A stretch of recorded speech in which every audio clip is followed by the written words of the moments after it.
ठीक है ना, एक प्रोसेस है जिंदगी का, मैं हमेशा तो एक जैसी नहीं रहूंगी। वक्त के साथ साथ, उम्र के साथ साथ चीजें चेंज होती और खवातीन के लिए ज्यादा होती हैं। हमारे बहुत सारे हार्मोनल इश्यूज भी होते हैं। बिल्कुल बिल्कुल। लेकिन आप किसी को इतना इनसिक्योर कर देते हैं। तो एक खातून जो कि खुद एक डॉक्टर है, उन्होंने मुझे, शायद वो मुझे अपनी ब्रांड एम्बेसडर बनाना चाह रही थी, तो मुझे बार बार यही बार कह रही थी कि नहीं, आपको कुछ करने की, आप कुछ करवाएं, आप ये करवाएं, मैं ये कर दें, ये कर ले, वो हो जाएगा, आपका कोई खर्चा नहीं होगा। मैंने कहा जी मैं I don't believe in this. मैंने कहा मेरी अम्मी मेरा रोल मॉडल रही है हमेशा, और मैं चाहती हूँ कि मैं अपनी उम्र के हर फेज में अच्छी लगूँ, लेकिन मुझे इस उम्र में 16 साल की नहीं बनना, बिकॉज वो पॉसिबल नहीं है। तो I am fine, I am happy. मेरे तो चेहरे पे स्टिचेस भी हैं, स्कार्स हैं, I have 28 stitches on my face, I am okay with them. तो उन्होंने कहा नहीं, तो उन्होंने मुझे कहा आप ये देखें, उन्होंने आईना मेरे सामने कर दिया। उन्होंने कहा अब आप देखें, what is your problem, what are your problems in your face। तो मैंने शीशा आगे रख दिया। हाँ, तो मैंने यूं देखकर कहा, मैंने कहा नथिंग। तो उसमें उन्होंने मुझे कहा कि either you are very vain or you are in denial। लो जी। फिर उन्होंने मुझे वो चीजें दिखाई। मतलब आपने अगले का गप अब बैठने का ये कस्टमर हाथ से ना निकले, मेरे लाभों के चेक निकल रहे हैं, ये तो कैसे नहीं पता। चीजें मुझे दिखाई है मेरे चेहरे में जिनके बारे में मैं कॉन्शियस ही नहीं थी। उन्होंने मुझे कॉन्शियस कर दिया कि ये देखो, यहाँ से देखो, ये लेबियल लाइन, फलाना लाइन, ये लाइन, वो लाइन। बायोलॉजी में कभी पढ़ी होंगी ये चीजें, उसके बाद तो कभी इस्तेमाल ही नहीं की। और मैं कह रही हूँ but I am okay with it. अच्छा, उन्होंने कहा ये गारंटी ले लो, ये गारंटी ले लो। मैंने कहा देखिए, जो लोग करते हैं ना, मैं उनको जज नहीं कर रही हूँ, वो करना चाहे वो करें, मुझे नहीं करना। तो उन्होंने फिर मुझे कहा कि आई गारंटी यू कोई प्रॉब्लम नहीं होगी। मैंने कहा जी मुझे एक गारंटी दे दें, अगर आप वो दे देंगी मैं करवा लूँगी। उन्होंने कहा क्या? मैंने कहा can you do better than God. ये गारंटी देंगी आप मुझे? उन्होंने कहा you are not ready for it. Aunty भाग गई। उन्होंने कहा ये लॉन्च है, मिशन इम्पॉसिबल, छोड़ दो इसको, जाने दो। मगर मैंने बाद में सोचा कि चले, मैं तो जैसे आपसे मैंने कहा मैं तो बहुत ढीठ हूँ, तो मैं तो बच के निकल आई।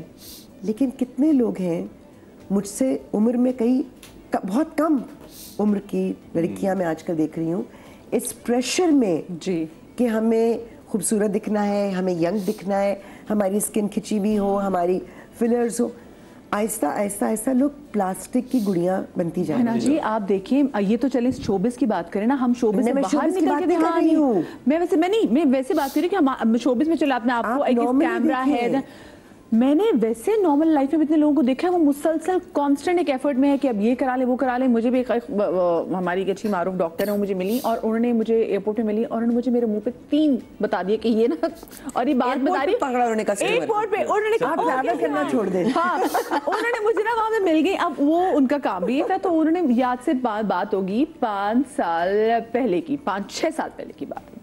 अभी 18 साल की, तो तब कितनी साल की होगी। उन्होंने मुझे 3 सर्जरीज बताई कि तुम ऐसा करो, अपने होठों को थोड़ा सा यहाँ यूं करा लो, अपने नाक को यूं करा लो। मैंने कहा है, मैं तो बचपन से सुनती आ रही थी, मेरी नाक अच्छी खड़ी नाक है। उन्होंने नाक में से भी नक्स निकाल के, और फिर उन्होंने मुझे एक और बताई यहाँ से कि इधर से कुछ फैट रिमूव करा लो। तो मैंने कहा नहीं मैं अभी नहीं, मैंने कहा कराऊंगी आगे जाके ना कोई। उन्होंने मुझे बताया नहीं ये है मसला।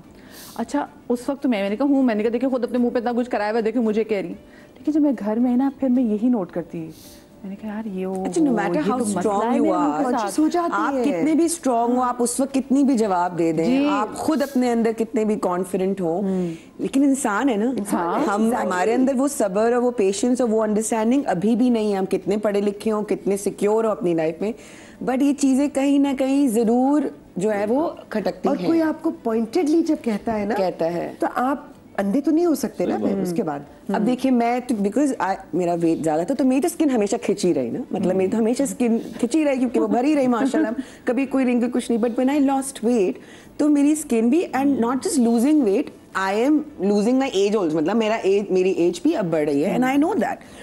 तो जब मैंने वेट लूज किया, तो उसके बाद I went to very dear friend of mine जो सैलून के ओनर भी एंड एवरीथिंग। तो मैंने कहा कि अभी क्या, मैंने कहा मुझे जरा मेकअप की चीज़ें बता दो, बिकॉज रियली मुझे ना अपना अब ये चेहरा समझ नहीं था कि मैं इस पे भी किस तरह से कॉन्टोर करूं। पहले तो मुझे पता था कि उस फेस पे कैसे कॉन्टोर करना है, और वो बड़ा था एंड ऑल दैट। तो उसने कहा तुम सब कॉन्टोर छोड़ो, फला डॉक्टर के पास जाओ जो सबसे मशहूर हैं, और उन्होंने कहा कि यहाँ से ये करा लो, वहाँ से वो करा लो, वहाँ से ये करा लो, वहाँ से वो करा लो, गर्दन दबा दो, नाक दबा दो, सब कुछ कर दो, और तुम जो है ना वो उसके बाद तुम परफेक्ट हो जाओगी, और छोटे कपड़े पहन लो, बाकी ना सब सेट है। हाँ, क्योंकि now you can show your body. मैंने कहा no, I don't want to do that.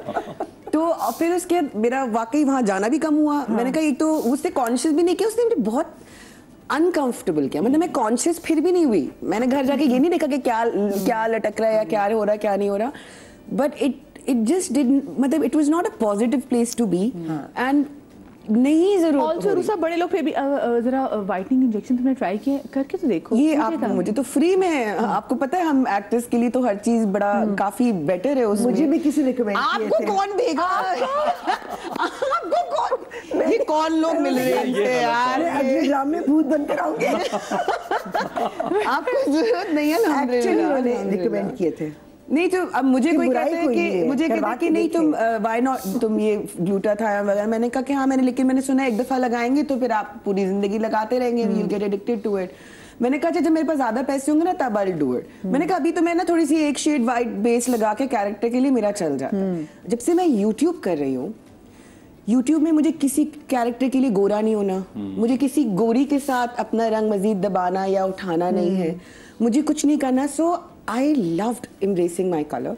मैं बगैर मेकअप के भी आई, मेरा बर्थ मार्क है, मैंने वो भी दिखाया।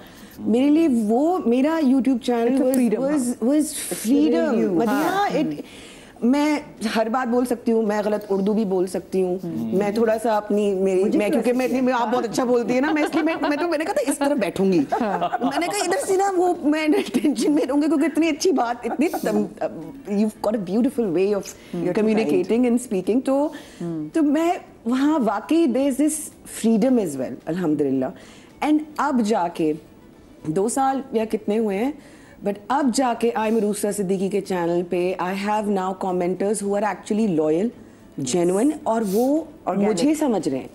मतलब आज तक इंस्टाग्राम पे नहीं उस तरह समझ पाया, बिकॉज आप कैरेक्टर्स कर रहे होते हैं, you have to maintain an image, but on YouTube it was a different game. So I am very happy. Interestingly हमारे यहाँ क्योंकि कम्प्लेक्शन का कॉम्प्लेक्स है और वो कहा जाता है, मैंने ऐसे भी एक छुपता हुआ सवाल जो मैंने देखा कि अगर माँ बाप गोरे हैं या माँ स्पेशली अगर गोरी है तो बेटी से कहा जाएगा बेटी का रंग जरा मध्यम है, पप्पा पे चले गई है, हाय तुम पे तुम्हारी बेटी नहीं लगती भाई।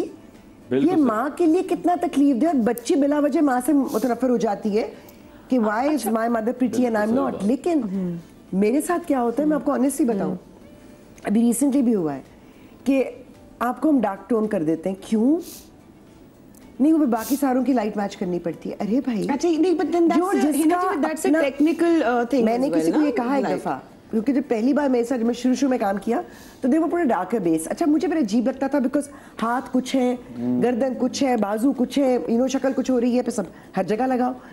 तो मुझे कहा कि नहीं फिर बाकी लोगों की लाइट नहीं मैच होती। मैंने कहा मुझे एक बात बताएं, ये सारा जो टेक्निकल चीज़ है ना ये हॉलीवुड में शुरू हुई थी, तो वहाँ तो एक ही फ्रेम में एक अफ्रीकन अमेरिकन भी होता है, एक हिस्पैनिक भी होता है, तो आप अपनी टेक्नोलॉजी एक कॉकेशियन भी होता है, तो वो कैसे मैनेज करते हैं? आप अपना काम करें। अब क्या होता है, ये तो कोई नहीं कहता कि आप डार्क वो करें, मगर जब अगली को चिट्टा कर देते हैं, रेंडरिंग होती है तो जिसका थोड़ा सा डार्कर कम्प्लेक्शन है उसको तो आपने वो फिल्टर के साथ रेंडर कर दिया, तो जिसको नहीं जरूरत थी वो तो चौकी होके ब्लास्ट हो रहा है। इतनी मेहनत भी नहीं करनी कि आप अलग अलग उनके शॉट्स को रेंडर कर लें। आपने एक ही फिल्टर लगाया और कर दिया, और मतलब ये नहीं सोचा कि ये बेचारा जो है ये फिर क्या लग रहा है। लेकिन आपने एक चीज नोट की, ये जो फिल्टर्स वाला जो मेकअप वाला से इस्तेमाल होता है, ये भी हाँ ब्यूटी के ना एक बड़े दूसरे स्टैंडर्ड जो है वो लोगों तक पहुंचा रहे हैं। ये भी बिल्कुल एक डिफरेंट टॉपिक है, क्योंकि हम आप टेलीविजन पे जो भी चीजें देखते हैं, मैं अक्सर सैलून्स का देखती हूँ, मैं कहती हूँ क्या फायदा, इतने हजारों और लाखों, अब तो लाखों में मेकअप चला गया है, अगर बाद में आपने इसको फिल्टर ही मार देना है। आसफा हमारी कॉलर हमारे साथ मौजूद है। अस्सलाम वालेकुम। वालेकुम अस्सलाम। बहुत ही अच्छा प्रोग्राम है, बहुत अच्छे आपके मेहमान हैं, और मैं इन जो आपके मेहमान हैं उनकी बहुत मदाह भी हूँ। तो आप यकीन करेंगे जो आप किसी के चुपते हुए सवाल आपकी जिंदगी को इतना आपको डिस्टर्ब करते हैं कि वो अगर आप जितने भी स्ट्रांग क्यों ना हो, लेकिन आपको वो चीजें बार बार शीशा देखने में मजबूर करती हैं। इतने हम प्लास्टिक जैसी शक्लों के लोगों हैं, तुम्हारे बाल झड़ रहे हैं, कुछ कर नहीं रही हो, तुम्हारे बाल सफेद हो रहे हैं, कुछ कर लो।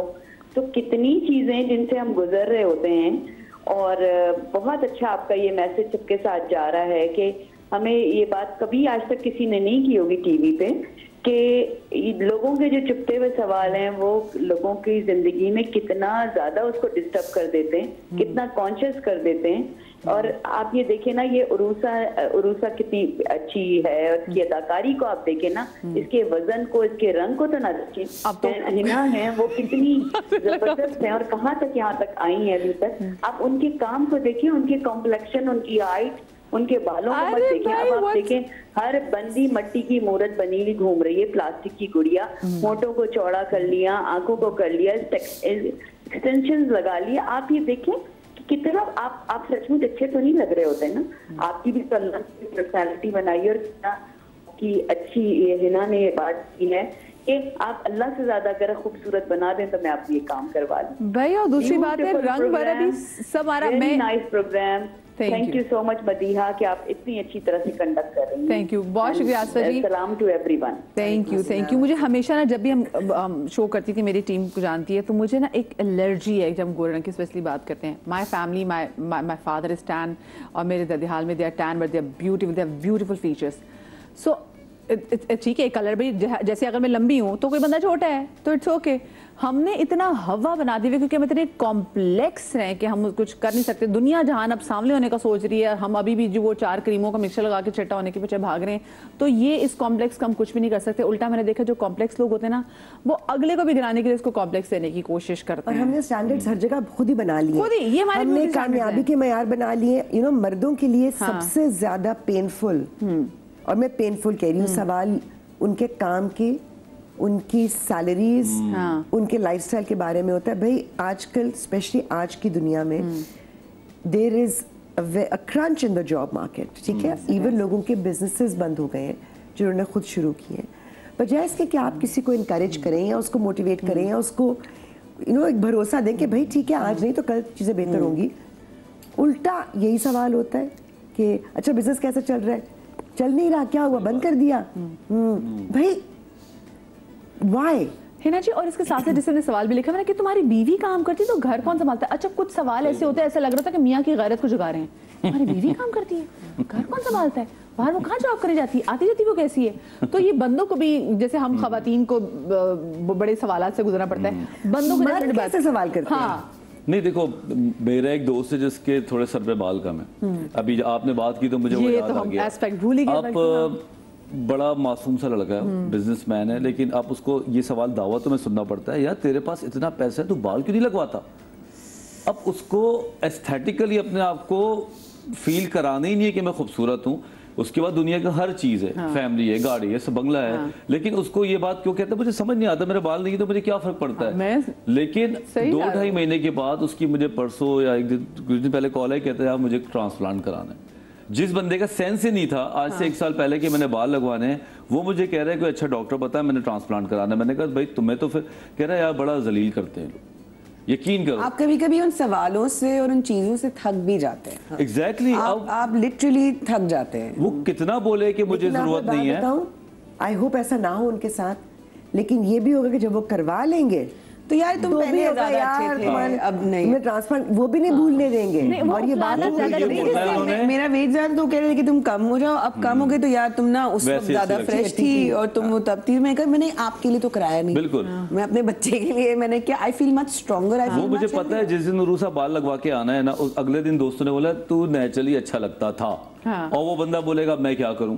तो कुछ लोग ऐसे होते हैं, चाहे बाल लगवाएं, चाहे बोटॉक्स कराएं, चाहे आप कुछ भी कराएं, उन्होंने अपने बैक ऑफ द माइंड वो गंदा क्वेश्चन करना है जो उनकी अपनी प्रोजेक्शन से निकल रहा है, जो उनके दिमाग की मशीन में चल रहा है, वो अपने लिए चलता है। वो प्रोजेक्शन होती है, वो उनके लिए अपने लिए चल रहा होता है, उनके अपने इंटरनल कॉन्फ्लिक्ट्स होते हैं जो वो किसी के ऊपर भी यूं करके कचरा डाल देते हैं।